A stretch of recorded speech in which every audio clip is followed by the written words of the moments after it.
Shalom, perkenalkan saya Rusiana. Saya dari jurusan Pendidikan Agama Kristen semester 5. Di sini saya membuat video untuk memenuhi tugas model pembelajaran dengan metode model pembelajaran saintifik. Nah, tahap apa saja yang ada di dalam model ini? Yang pertama yaitu mengamati, yang kedua menanyakan, yang ketiga mengumpulkan informasi, yang keempat menawar atau mengolah informasi, dan yang kelima mengkomunikasikan. Tema pembelajaran kita hari ini adalah Amos, manusia biasa yang dipilih Tuhan. Di Alkitab terdapat di Amos pasal yang 1 dan di Amos 5 ayat yang keempat sampai ke-6. Nah, sebelum kita mulai pembelajaran kita, Ibu minta anak-anak untuk mempersiapkan perlengkapan belajarnya, yaitu buku tulis untuk menulis, alat tulis, dan Alkitab. Nah, sebelum kita mulai pembelajaran kita, mari kita bersatu dalam doa. Mari kita berdoa. Kami mengucap syukur ya Bapa, kami ada sepanjang hari ini semua berkat kasih karunia penyertaan Yesus. Ya Roh Kudus, urapi kami ya Bapa, kami memulai pembelajaran kami, biar Engkau berkati kami ya Tuhan. Kau bimbing kami selalu ya Yesus. Terima kasih ya Bapa, kami mengucap syukur. Haleluya. Amin. Nah, tujuan pembelajaran kita hari ini yaitu supaya anak-anak kemampuannya dan keterbatasan yang dimiliki manusia mengetahui kemampuan dan keterbatasan yang dimiliki dari manusia. Ibu mau menjelaskan nih bahwa pada dasarnya manusia senang mendapatkan pujian, senang mendapatkan kasih sayang dan perhatian dari orang-orang sekitar, apalagi orang tersebut orang istimewa loh. Nah, orang istimewa itu seperti apa sih? Nah, Ibu punya cerita. Anak-anak, mari amati video tentang Amos. Ibu bisa kan?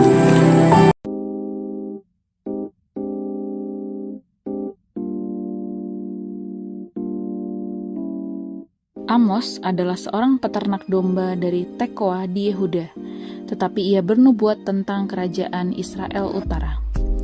Amos melayani pada masa Raja Yerobeam II di Israel. Amos memberitakan tentang penghukuman Tuhan kepada bangsa-bangsa tetangga Israel, yaitu Damsyik, Gaza, Tirus, Edom, Bani Amon, dan Moab, karena kejahatan dan kekejaman mereka demi menguasai musuhnya.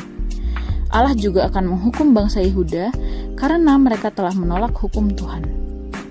Bangsa Israel sendiri juga akan menerima hukuman karena mereka menindas orang miskin dan lemah, melanggar kekudusan hidup, tidak menghormati peribadatan kepada Allah, menyembah berhala, dan menolak pelayanan nabi-nabi.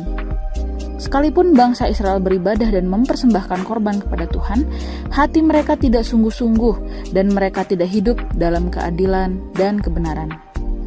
Allah akan membangkitkan suatu bangsa yang melawan Israel, sehingga kerajaan Israel akan runtuh sebagai akibat segala kejahatan mereka.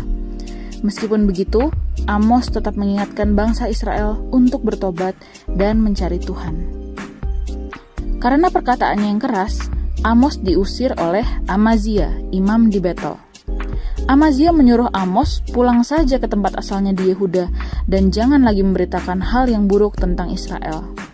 Amos menjawab, ia tetap akan memberitakan firman Tuhan karena itu adalah perintah Tuhan.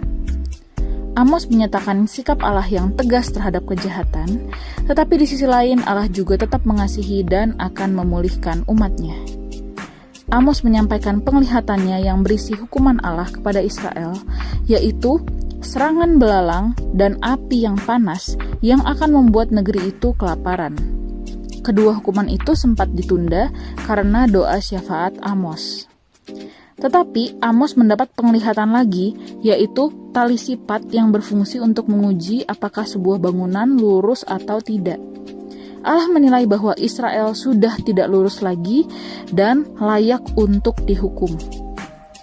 Penglihatan berikutnya yaitu bakul yang berisi buah-buahan musim kemarau yang dikatakan sudah matang dan akhirnya sudah kelihatan. Artinya, Tuhan sudah memutuskan untuk tidak memaafkan bangsa Israel. Allah akan membuat matahari menjadi gelap dan membuat bangsa itu meratap dalam penderitaan. Mereka akan mengalami kelaparan akan firman, sebab Allah tidak akan menurunkan firman-Nya lagi pada mereka. Amos juga melihat Tuhan berdiri dekat mezbah, tempat bangsa Israel melakukan penyembahan yang tidak benar. Tuhan memerintahkan tempat itu untuk diruntuhkan.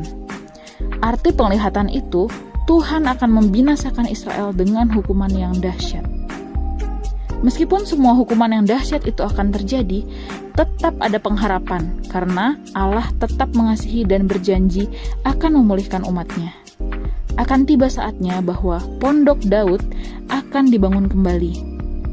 Melalui kerajaan Israel yang baru ini, semua bangsa akan tergabung sebagai kepunyaan Allah.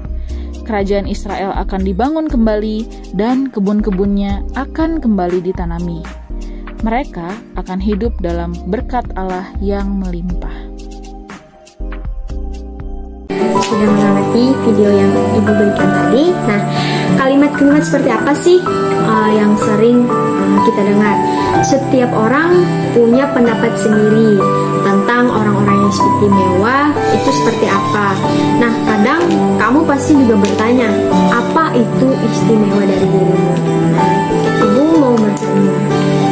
Nah, pelajaran ini mengingatkan kita bahwa ketika kita memilih seseorang untuk melakukan sesuatu, kita seringkali mempertimbangkan kemampuannya dan pengalamannya. Misalnya nih, kita memilih Rita untuk menjadi ketua kelas kita karena kita tahu Rita mampu menjadi ketua. Nah, kita memilih si Udin untuk menjadi ketua sepak bola karena kita tahu si Udin ini lihai dalam bermain sepak bola. Terus kita memilih Elias menjadi peserta lomba pidato antara sekolah karena kita tahu dia pandai berbicara dan bercerita. Jadi bagaimana sih Amos yang disebut dalam bacaan kita hari ini? Nah, ia sebenarnya adalah bukan orang yang hebat, tapi dia hanya sebagai peternak domba. Tetapi dia dipakai Allah untuk menjadi pembawa pesan. Ada yang mau ditanyain? Joshua atau Rita? Nah, kalau tidak ada yang ditanyain, Ibu mau bertanya, apakah di sekitarmu ada orang seperti Amos ini? Bukan yang hebat dan istimewa, namun dia dipakai Allah. Nah, mungkin dia menunjukkan keberaniannya dalam menegakkan keadilan dan kebenaran seperti Amos ini. Nah, bisa pula dia rela menolong orang yang miskin dan menderita, atau yang kecil seperti kamu yang menegur teman-temanmu yang di kelas misalnya sedang mencontek. Jadi mungkin pula dia seorang anak yang mampu mengorbankan waktunya beberapa menit untuk menolong, contohnya seorang nenek yang tersesat di jalan mengantarnya ke tujuan tersebut. Nah, perhatikan video ini ya. Nabi Amos. Amos adalah seorang peternak domba dan pemungut buah ara hutan yang tinggal dekat perbatasan antara Israel di utara dan Yehuda di selatan. Nah, Israel di utara telah merebut kemerdekaannya sekitar 150 tahun sebelumnya. Ingat 1 Raja-Raja 12. Dan pada saat itu dipimpin oleh Yerobeam kedua, seorang pemimpin militer yang sukses. Ia memenangkan banyak pertempuran dan wilayah baru bagi Israel, serta mendapatkan banyak kekayaan, tetapi di mata para nabi, ia seorang raja yang paling buruk yang pernah ada.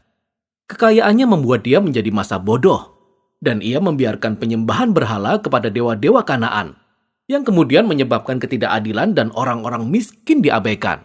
Dan ini terus berlangsung sampai Amos tidak tahan lagi. Ia merasa Allah memanggil dia untuk pergi ke utara, ke Betel, sebuah kota penting yang memiliki kuil yang besar. Dan ia mulai memberitakan firman Allah kepada orang-orang. Dan kitab ini merupakan kumpulan dari khotbah, puisi, dan penglihatannya yang disuarakannya selama bertahun-tahun, yang kemudian disusun agar umat Allah dapat memahami pesan Allah bagi kerajaan di utara, dan pesan itu masih perlu kita dengar sampai saat ini. Kitab ini memiliki susunan yang cukup jelas. Pasal 1 dan 2 berisi serangkaian pesan untuk bangsa-bangsa, termasuk bangsa Israel. Kemudian pasal 3-6 berisi kumpulan puisi yang mengungkapkan pesan Amos kepada orang-orang Israel dan para pemimpinnya. Pasal 7-9 berisi serangkaian penglihatan yang dialami Amos yang menggambarkan hukuman Allah yang akan datang atas bangsa Israel. Mari kita pelajari lebih dalam. Kitab ini diawali dengan serangkaian puisi pendek yang menuduh semua bangsa-bangsa di sekitar Israel melakukan kekerasan dan ketidakadilan. Ini agak aneh, karena kalimat pembuka kitab ini menuliskan bahwa Amos akan menentang Israel. Namun, perhatikan apa yang terjadi. Selagi Amos menyebutkan nama-nama semua bangsa di sekitar Israel ini, kita dapat melihat ia seperti sedang membuat lingkaran di atas peta, dan Israel berada tepat di tengah seperti sebuah sasaran di titik bidik. Dan kepada Israel, Amos melontarkan tuduhan dalam bentuk puisi yang 3 kali lebih panjang dan lebih keras daripada puisi lainnya. Ia menuduh orang-orang kaya di Israel mengabaikan orang-orang miskin dan membiarkan banyak ketidakadilan di negeri mereka, khususnya dengan membiarkan orang-orang miskin dijual sebagai budak karena hutang dan kemudian mengabaikan hak-hak hukum mereka. Dan Amos bertanya, inikah keluarga yang pernah diperlakukan dengan tidak adil dan diperbudak di Mesir? Keluarga yang telah diselamatkan oleh Allah dari penindasan dan perbudakan? Ini semua harus diakhiri, kata Amos. Allah sudah tidak tahan lagi denganmu. Jadi pembukaan di bagian berikutnya menjelaskan mengapa. Allah berfirman, banyak keluarga di atas bumi, tetapi hanya kamu Israel, keluarga yang telah kupilih. Ini merupakan kiasan dari Kejadian 12, di mana Allah memanggil keluarga Abraham untuk menjadi berkat Allah bagi segala bangsa. Kemudian Allah berkata, sebab itu aku akan menghukum kamu karena segala kesalahanmu. Israel memiliki panggilan besar yang disertai dengan tanggung jawab yang besar. Sehingga dosa dan pemberontakan mereka membawa dampak yang besar. Nah, bagian ini menyatukan banyak puisi Amos, dan kita akan melihat beberapa tema utama yang diulang-ulang. Pertama-tama, Amos terus-menerus membongkar kemunafikan beragama dari orang-orang kaya Israel dan para pemimpin mereka.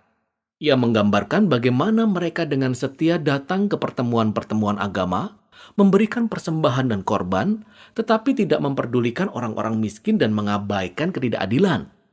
Dan Amos berkata, itu semua hanyalah kepura-puraan dan Allah sangat membenci ibadah mereka karena benar-benar terpisah dari cara mereka memperlakukan orang lain.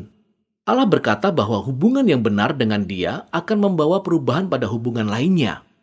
Jadi Amos berseru ibadah yang sejati itu adalah membiarkan keadilan bergulung-gulung seperti air dan kebenaran seperti sungai yang selalu mengalir.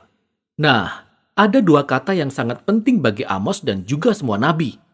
Kebenaran, atau dalam bahasa Ibrani, sedekah, mengacu pada hak-hak dasar dan hubungan antar manusia yang adil tanpa memandang perbedaan sosial mereka. Keadilan, atau dalam bahasa Ibrani, mispat, mengacu pada tindakan nyata yang kita lakukan untuk membereskan ketidakadilan dan mewujudkan kebenaran. Jadi kedua-duanya harus masuk ke dalam kehidupan umat perjanjian Allah seperti arus sungai yang deras memenuhi dasar sungai yang kering. Tema berikutnya adalah tuduhan Amos yang berulang-ulang atas penyembahan berhala bangsa Israel. Ingat ketika kerajaan di utara memisahkan diri dari Yehuda di selatan, raja mereka membangun 2 kuil baru untuk menyaingi bait suci Salomo di Yerusalem. Dan ia menempatkan anak lembu emas di masing-masing kuil. Ingat 1 Raja-Raja pasal 12. Sejak saat itu bangsa Israel mengumpulkan lebih banyak berhala. Mereka menyembah dewa seks, dewa cuaca, dan dewa perang. Dan dalam pandangan Amos, penyembahan terhadap dewa-dewa ini selalu berakibat kepada ketidakadilan. Karena dewa-dewa ini tidak menuntut taraf keadilan dan kebenaran yang sama seperti Allah Israel. Apalagi dewa-dewa ini sendiri tidak bermoral. Namun tidak demikian dengan Allah Israel. Ia berbeda. Allah dapat berkata, carilah aku maka kamu akan hidup. Tetapi setelah itu, ia juga berkata kepada bangsa Israel, carilah yang baik dan jangan yang jahat, supaya kamu hidup. Jadi ibadah yang sejati kepada Sang Pencipta, Allah Israel, itu sama dengan melakukan kebaikan dengan kemurahan hati dan keadilan. Dan tema terakhir dalam bagian ini adalah, karena bangsa Israel dan raja mereka telah menolak Amos serta nabi-nabi lainnya, maka Allah akan mendatangkan hari Tuhan, yaitu hari di mana Allah akan mengadili bangsa Israel dengan dahsyat dan mengerikan.